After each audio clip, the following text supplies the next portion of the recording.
மீன் கொஞ்சம் கூட உடையாம மீனோட ஸ்மெல்லே தெரியாம ஒரு சூப்பரான டேஸ்ட்ல ஹைதராபாத் ஸ்டைல் மீன் பிரியாணி எப்படி செய்யறதுன்னு பார்க்கலாம். இப்போ ஒரு பவுல்ல தண்ணி ஊத்திட்டு இந்த தண்ணி கூடவே ஒரு 3 பச்சை மிளகாய் கட் பண்ணி சேர்த்துக்கலாம். இதுலயே ஒரு ஹாஃப் லெமனோட ஜூஸ் மட்டும் பிழிஞ்சு சேர்த்துட்டு 1 டீஸ்பூன் மஞ்சள் பொடி, இது கூடவே 1 டீஸ்பூன் மிளகாய் பொடி சேர்த்துட்டு கொஞ்சமா உப்பு சேர்த்து நல்லா மிக்ஸ் பண்ணிக்கலாம்.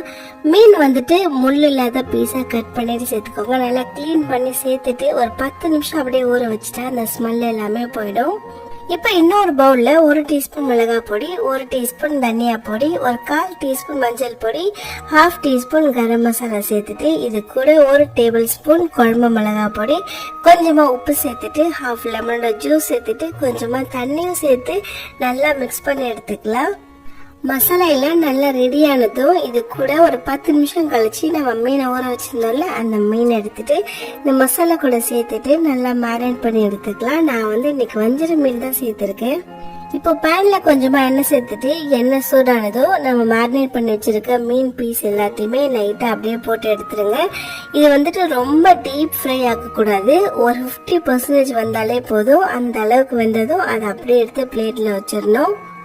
ஏன்னா ரொம்ப வெந்துருச்சுன்னா பிரியாணில போட்ட உடனே அப்படியே உடைய ஆரம்பிச்சிடும். அதனால கொஞ்சம் வெந்ததும் போதும். இந்த அளவுக்கு மசாலா நல்லா பாருங்க ப்ரௌனாவே ஆகல, ஓரளவுக்கு லைட்டா கலர் மாதிரி இருக்கு. அந்த ஸ்டேஜ்ல எடுத்து வச்சிடலாம். குக்கர்ல எண்ணெய் சேர்த்துட்டு பிரியாணி ஸ்பைசஸா சேர்த்து நல்லா ஸ்லைஸா கட் பண்ண வெங்காயம் சேர்த்து நல்லா வதக்கிட்டு நல்லா ப்ரௌன் ஆகிற வரைக்கும் வதங்கும்போது இஞ்சி பூண்டு பேஸ்ட், கொத்தமல்லி, புதினா எல்லாத்தையும் சேர்த்து நல்லா வதக்கிக்கலாம். இது கூட பச்சை மிளகாவும் சேர்த்துக்கோங்க.